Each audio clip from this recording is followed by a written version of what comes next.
Hello बच्चों, नमस्कार। मेरे यूट्यूब सक्सेस डायरेक्शन में आपका स्वागत है बच्चों। तो जैसा कि यूपी बोर्ड बहुत ही नज़दीक आ गए हैं, तो इसलिए हम बहुत ही महत्वपूर्ण क्वेश्चनों को सॉल्व करेंगे मैथमेटिक्स के, जो अभी तक आप लोगों को हूबहू नहीं हुए होंगे। तो हमारे मैथमेटिक्स को बहुत ही अच्छे तरीके सवालों को सॉल्व करेंगे। तो अब बच्चों रिवीजन देखिए, हमने कुछ वीडियो में अपलोड कर दिया है जितने भी बुक के आपके फार्मूले हैं। तो सारे फार्मूलों को आप रिवाइज करते रहिएगा, क्योंकि जब तक आप फार्मूलों को रिवाइज नहीं बच्चों करते हैं, जब तक आपकी मैथमेटिक्स अधूरी रहती है। इसलिए मेरा मानना ये है कि आप मैथमेटिक्स को अच्छा बनाने के लिए फार्मूलों को व्यवस्थित करते रहेंगे। तो आज चलते हैं बच्चों, जैसा कि हम लोगों ने अभी बताया है कि बहुत ही महत्वपूर्ण क्वेश्चनों को सॉल्व करेंगे।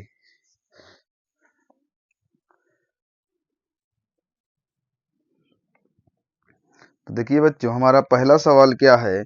पहले सवाल में पूछा गया है आपसे, नंबर 1 प्रश्न में पूछा गया है कि बताइए कि परमेय संख्या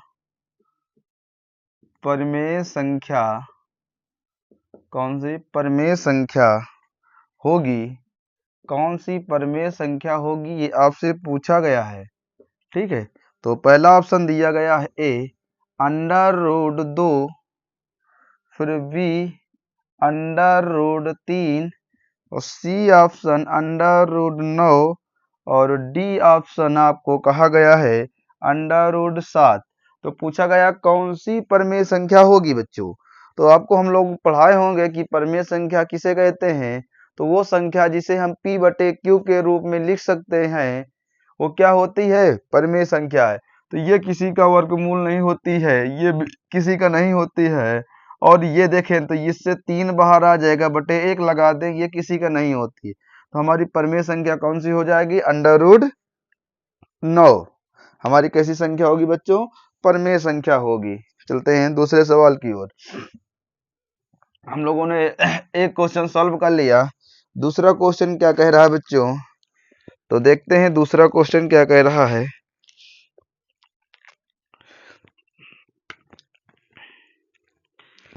दूसरे क्वेश्चन में आपसे पूछा गया है बच्चों कि बता देना है आपको कि पूछा गया है दूसरे क्वेश्चन में, यदि कहा गया है tan alpha plus cot alpha बराबर 5, तो कहा गया है आपसे tan square alpha plus cot square alpha का मान क्या होगा, ये बच्चों आपसे पूछा गया है। तो हम लोग किसको कैसे सॉल्व करेंगे। तो देखें तो यहाँ से tan alpha plus cot alpha बराबर 5, यहाँ से क्या लिख देंगे, लिखेंगे दोनों पक्षों का वर्ग करने पर, क्या करने पर, दोनों पक्षों का वर्ग करने पर, क्या करने पर, वर्ग करने पर कर देंगे। तो क्या हो जाएगा, tan alpha plus cot alpha का होल स्क्वायर बराबर 5 का। तो क्या हो जाएगा, tan square alpha plus cot square alpha plus 2 tan alpha into cot alpha बराबर 25। तो tan square alpha plus cot square alpha plus 2, इसको लिख सकते हैं 1/cot alpha into cot alpha बराबर 25 के बच्चों लिख सकते हैं। तो क्या करेंगे हम लोग, इसको काट देंगे तो क्या हो जाएगा, tan square alpha plus cot square alpha ठीक है प्लस का 2 बराबर 25 के। तो tan square alpha plus cot square alpha बराबर 25 - 2। तो बच्चों निकल के क्या आ जाएगा, निकल के आ जाएगा tan square alpha plus cot square alpha बराबर 23 बच्चों। इसी को हमें सिद्ध करना था बच्चों। बहुत ही अच्छा सवाल था यूपी बोर्ड का, और 2-3 बार रिपीटेड क्वेश्चन भी है बच्चों, इसलिए सवाल को बहुत अच्छे से समझिएगा। ठीक बच्चों, चलते हैं हम लोग अगले सवाल की ओर। समझ में आ रहा होगा बच्चों। देखिए, हम लोग बहुत ही महत्वपूर्ण क्वेश्चनों को सॉल्व कर रहे हैं। ठीक, तीसरा सवाल क्या कह रहा है बच्चों? तीसरा सवाल कह रहा है आपका,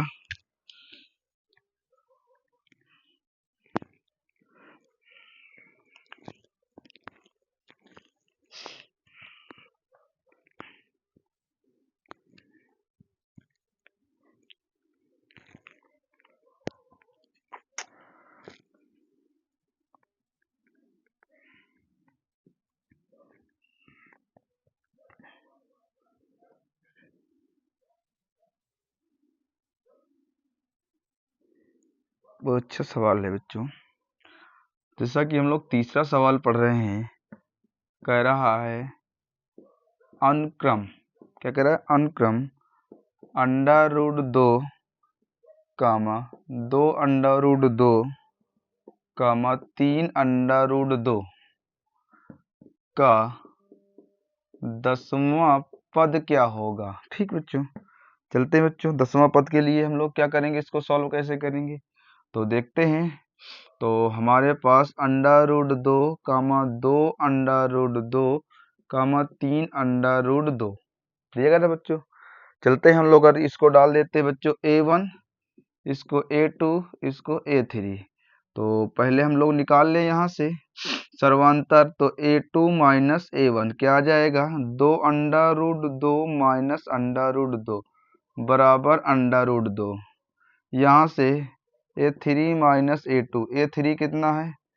3 अंडर रूट 2 माइनस a2 कितना है? 2 अंडर रूट 2, घटा दें कितना आ जाएगा? Under root 2। हमें निकालना था 10वां पद। क्या निकालना था बच्चों? 10वां पद। कैसे निकालेंगे 10वां पद के लिए बच्चों? तो हमें 10वां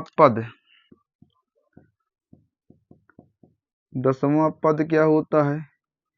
a प्लस 9d होता है बच्चों। तो a प्लस 9d, तो ये क्या है? a। तो a का मान कितना? Under root 2। ये तो दिया गया बच्चों, तो रख देते हैं। तो a का मान अंडर रूट 2 प्लस 9। d का मान कितना है बच्चों? तो d का मान आपके पास अंडर रूट 2 दिया गया है। तो under root 2 plus 9 under root 2, 9 ये कितना हो जाएगा? 10। 10 अंडर रूट 2 के हो जाएगा।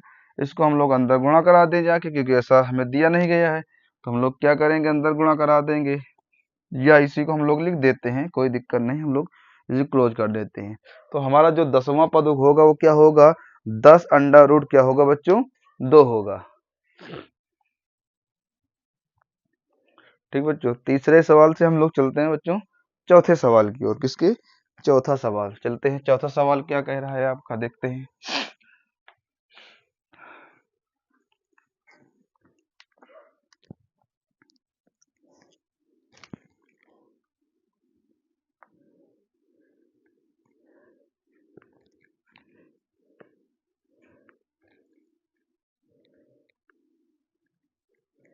देखते हैं चौथा सवाल क्या कह रहा है।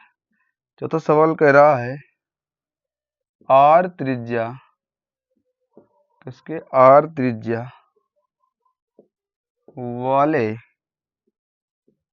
वृत्त के उस त्रिज्यखंड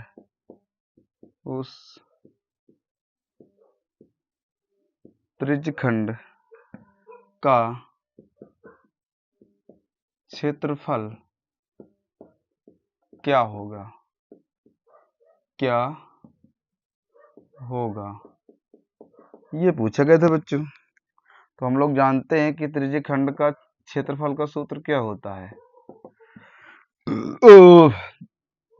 थीटा बटे 360 गुणे पाई आर स्क्वायर। ठीक बच्चों, तो थीटा को हम लोग थीटा ही रख दें, क्यों बच्चों? और 360। अगर एक चक्का पूरा 360 घूम के त्रिज्या वाले वृत्त के उस त्रिज्यखंड का क्षेत्रफल ज्ञात कीजिए। ठीक बच्चों, तो अगर हम लोग त्रिज्यखंड का निकालना है तो 2 का ऊपर गुणा 2 का नीचे गुणा, मतलब 360 गुणे 2 गुणे 2 पाई आर स्क्वायर, तो ऊपर थीटा 36 दुना 72 720 गुणे 2 पाई आर स्क्वायर। लग करिए क्वेश्चन, बहुत ही अच्छा क्वेश्चन बच्चों। कौन सा है? IMP, important. क्या है? बहुत ही अच्छा क्वेश्चन है, क्योंकि क्वेश्चन को बिल्कुल दर से घुमा दिया गया है। क्वेश्चन को बच्चों दर से बिल्कुल घुमा दिया गया है। तो क्वेश्चन चलते हैं हम लोग 5वें क्वेश्चन की ओर। किसके चलते हैं? 5वां क्वेश्चन की ओर। ठीक है बच्चों, तो 5वां क्वेश्चन हमारा क्या कह रहा है? चलते हैं 5वें क्वेश्चन की ओर। ठीक है, तो 5वां हमारा क्वेश्चन क्या कह रहा है? 5वां हमारा क्वेश्चन कह रहा है कि आपको बताना है कि एक ठोस पाइप का व्यास 4 सेंटीमीटर है। 5वां क्वेश्चन है बच्चों, एक ठोस पाइप का व्यास कितना है बच्चों? 4 सेंटीमीटर। कितना बच्चों है? 4 सेंटीमीटर है। एक ठोस पाइप का जो व्यास है वो 4 सेंटीमीटर है। उसकी लंबाई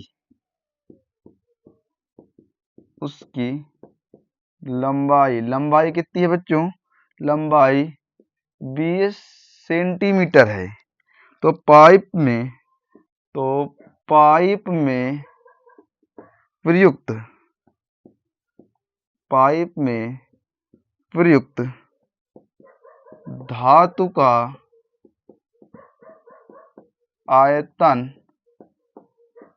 क्या होगा? ठीक बच्चों, बहुत ही अच्छा क्वेश्चन। इसको हम लोग सॉल्व करेंगे। तो एक पाइप है ठीक है बच्चों, क्या है? एक पाइप को हम लोग अगर ये आकार दे दे, बेलनाकार, ये और ये, ठीक बच्चों, क्या होगा? ये पाइप हमारा बेलनाकार हो गया। कह रहा था बच्चों, तो बेलन का तो आयतन क्या सूत्र क्या होता है? तो बेलन का आयतन का सूत्र क्या होता है बच्चों? तो पाई आर स्क्वायर एच, ये होता है। ठीक बच्चों, तो ठोस यहां से त्रिज्या निकाल लेंगे बच्चों। व्यास दिया गया था, तो त्रिज्या बराबर क्या हो जाएगा? त्रिज्या किसकी? पाइप की 4/2, 2 से काट देंगे 2 सेंटीमीटर। आगे चलते हैं। लंबाई क्या दी गई? एच का मान कितना दिया गया बच्चों? 20 सेंटीमीटर। मान रख देंगे बच्चों, कोई दिक्कत नहीं, बहुत अच्छा सवाल है। तो रखते हैं मान। अगर हम लोग यहाँ रखें किसके? आयतन के लिए, तो आयतन क्या होता है? पाई आर स्क्वायर है, तो पाई तो ऐसे। आर का मान कितना है बच्चों? आर का मान 2 गुणे 2। एच का मान कितना है? 20। ठीक, 2 दूनी 4, 4 गुणा करा दें, कितना हो जाएगा बच्चों? 80 पाई सेंटीमीटर। ये किसका हो जाएगा बच्चों? ये हमारे हो जाएगा धातु का आयतन। क्या हो जाएगा? धातु का आयतन बच्चों।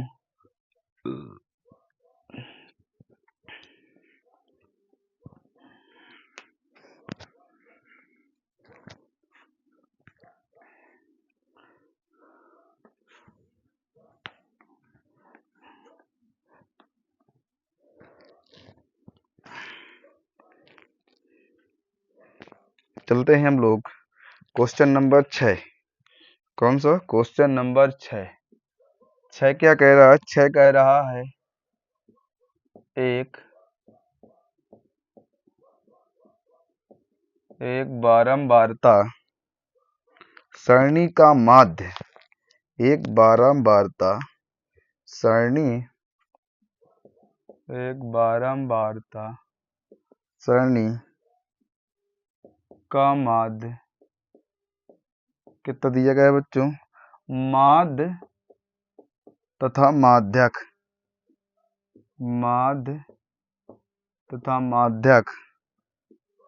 क्रमशः क्या दिया गया है बच्चों? 30 तथा 35। कितना दिया गया है? 30 तथा 35 है। इसका बहुलक क्या होगा? इसका बहुलक क्या होगा बच्चों? कोई दिक्कत नहीं बच्चों, आपने पढ़ा होगा इसका सूत्र। क्या पढ़ा होगा? सूत्र क्या होता है? 3 माध्यक। क्या होता है? 3 माध्यक बराबर 2 माध्य प्लस बहुलक होता है बच्चों। ये इसका फार्मूला होता है। ठीक बच्चों, कोई दिक्कत नहीं, हम लोग मान रख देते हैं। कह रहा था कि जो आपका माध्यक, वो माध्यक कितना दिया गया था बच्चों? 35। क्या दिया गया था? 35। तो 3 गुणे 35 बराबर माध्य दिया गया था 2। माध्य कितना दिया गया था? माध्य दिया गया था 30 प्लस बहुलक आपको निकालना है। क्या निकालना है? बहुलक बच्चों आपको निकालना है। कोई दिक्कत नहीं। तो 5 3 15 की 5 से लगा 1, 3 3 का 9, 1 10, 105। इधर 30 दुनाई 60 बराबर कितना हो जाएगा? यहाँ से बहुलक घटा देंगे तो उधर 100 में 60 चले गए, 40, 45 बचेगा आपका। कितना बचेगा? 45। जो बहुलक होगा, बहुलक बराबर, जो बहुलक बराबर होगा वो कितना होगा बच्चों? 45 होगा। बहुलक बराबर होगा, जो बहुलक हमारा होगा वो 45 होगा। और हमसे बहुलक ही पूछा गया। क्वेश्चन नंबर 6 हो गया। क्वेश्चन नंबर 7 बच्चों, कौन सा? Question number 7। बहुत ही अच्छे अच्छे क्वेश्चन हम लोग लाए हुए हैं आज, और बहुत ही अच्छे तरीके से क्वेश्चन को देखेंगे। तो 7वां क्वेश्चन कह रहा है, यदि एक घटना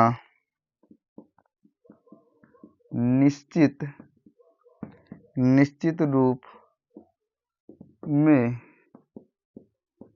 घटती है तो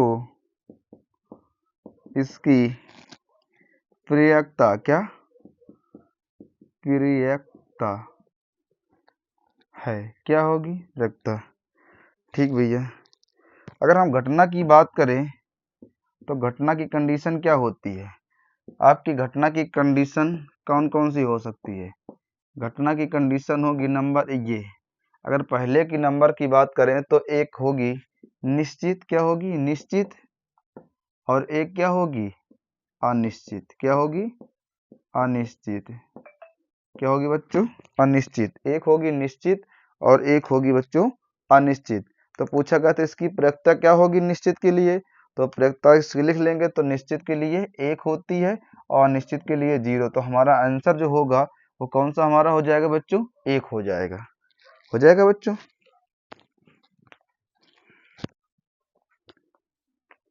ठीक बच्चों,